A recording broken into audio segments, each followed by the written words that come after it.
کربلا کے جو معاملات پیش آئے اس کا پس منظر کیا تھا، شروعات کیا تھی، وجہ کیا تھی۔ خلافت کے آپ نے چاروں دور سماعت کیے۔ رسول کریم صلی اللہ علیہ وسلم نے اپنے بعد یعنی حضور اکرم صلی اللہ علیہ وسلم کے بعد جو خلیفہ برحق ہوئے وہ سیدنا ابو بکر صدیق رضی اللہ تعالیٰ عنہ۔ آپ کی خلافت تقریباً 2.25 سال چلی۔ آپ کے بعد عمر ابن خطاب رضی اللہ تعالیٰ عنہ سارے صحابہ کے اتفاق سے خلیفہ بنائے گئے۔ آپ کی خلافت تقریباً 10 سال چلی۔ پھر تیسرے مقام پر حضرت عثمان ابن عفان رضی اللہ تعالیٰ عنہ صحابہ کے عظیم مشوروں سے انتخاب سے آپ کو خلیفہ بنایا گیا۔ آپ کی خلافت کا دور 12 سال چلا، اور پھر حضرت علی رضی اللہ تعالیٰ عنہ پر سارے صحابہ اتفاق کر کے بیعت کیے۔ آپ کی خلافت تقریباً 4 سال کے قریب چلی۔ یہ حساب آپ یاد رکھیں، میں نے جو سالوں کا ذکر کیا ہے یہ حساب یاد رکھیں۔ اس کی وجہ یہ ہے، میرے آقا صلی اللہ علیہ وسلم نے فرمایا الخلافت بعدی 30 عاما۔ غیب داں نبی نے اپنی زندگی میں ہی سب کچھ بیان کیا۔ فرمایا ہے میرے بعد خلافت 30 سال رہے گی، میرے بعد خلافت 30 سال رہے گی۔ حضور صلی اللہ علیہ وسلم نے فرمایا 30 سال خلافت رہے گی۔ اب اس اعتبار سے خلافت کسے کہتے ہیں اور بادشاہت کسے کہتے ہیں یہ بتا دوں۔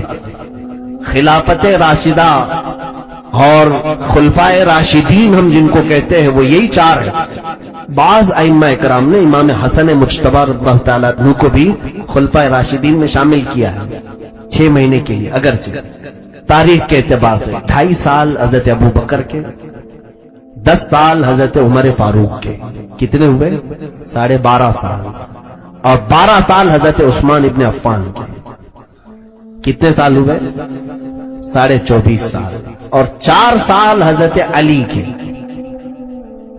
کتنے ہوئے 28.5۔ یہ 24.5 اور 28.5۔ اب اس میں جو اختلاف ہے روایات کا، میں نے سال آگے پیچھے کیے، تقریباً یہ 29.5 سال بنتے ہیں خلافت۔ حضرت علی کرم اللہ وجہہ الکریم کے وصال کے بعد، انتقال کے بعد ہوا یہ کہ اب اختلاف ہوا کہ کسے خلیفہ بنایا جائے۔ تو ملک شام میں حضرت امیر معاویہ گورنر تھے، وہ حضرت عمر فاروق کے زمانے سے گورنر، 20 سال ہو چکا تھا ان کو گورنری کرتے ہوئے۔ تو حضرت امیر معاویہ رضی اللہ تعالیٰ عنہ کے حامی بھی بہت سارے تھے۔ ملک شام والوں نے یہ اعلان کیا کہ ہم امیر معاویہ کے ہاتھ میں بیعت کرتے ہیں، ان کو خلیفۃ المسلمین بنایا جائے۔ مدینے والے، مکہ والے اور کوفہ والے، ان کے خیال میں یہ تھا کہ حضرت علی رضی اللہ تعالیٰ عنہ کے بڑے صاحبزادے حضرت امام حسین کو خلیفہ بنایا جائے، نہیں مدینے والے اور کوفہ والے۔ مکہ والوں کا خیال یہ تھا کہ حضرت عبداللہ بن زبیر کو خلیفہ بنایا جائے۔ تو ایسا ہوا کہ بیک وقت حضرت امام حسن کے ہاتھ پر بھی لوگوں نے بیعت کیا، اسی وقت حضرت امیر معاویہ کے ہاتھ میں بھی لوگوں نے بیعت کیا، اور بعض لوگوں نے عبداللہ بن زبیر کے ہاتھ پہ بھی بیعت کیا، لیکن مشہور 2 لوگ ہیں، امام حسن اور حضرت امیر معاویہ۔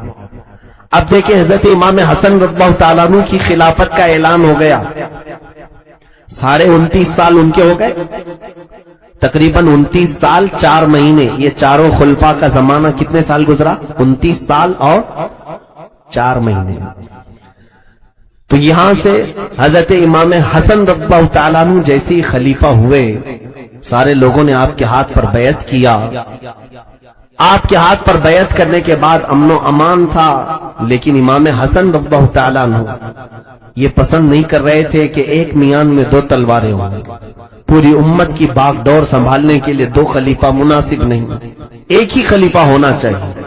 اور اس طرح سے حضور کی فرمائی ہوئی بشارت کو بھی انہوں نے پورا کیا۔ جب حضرت امام حسن چھوٹے تھے، میرے آقا صلی اللہ علیہ وسلم نے ان کو دیکھ کر کے مسکرایا اور فرمایا کہ میرا یہ شہزادہ 2 بڑی جماعتوں میں صلح کرائے گا۔ حضور نے فرمایا، امام حسن کو دیکھ کر فرمایا تھا میرا یہ شہزادہ 2 بڑی جماعتوں میں صلح کروائے گا۔ امام حسن رضی اللہ تعالیٰ عنہ خود چل کر کے ملک شام آئے، دمشق میں آئے، حضرت امیر معاویہ سے بات چیت کی، کیونکہ وہ بھی خلیفہ ہونے کا اعلان کر چکے تھے، اور ادھر امام حسن کے ہاتھ پر بھی بیعت ہوئی تھی۔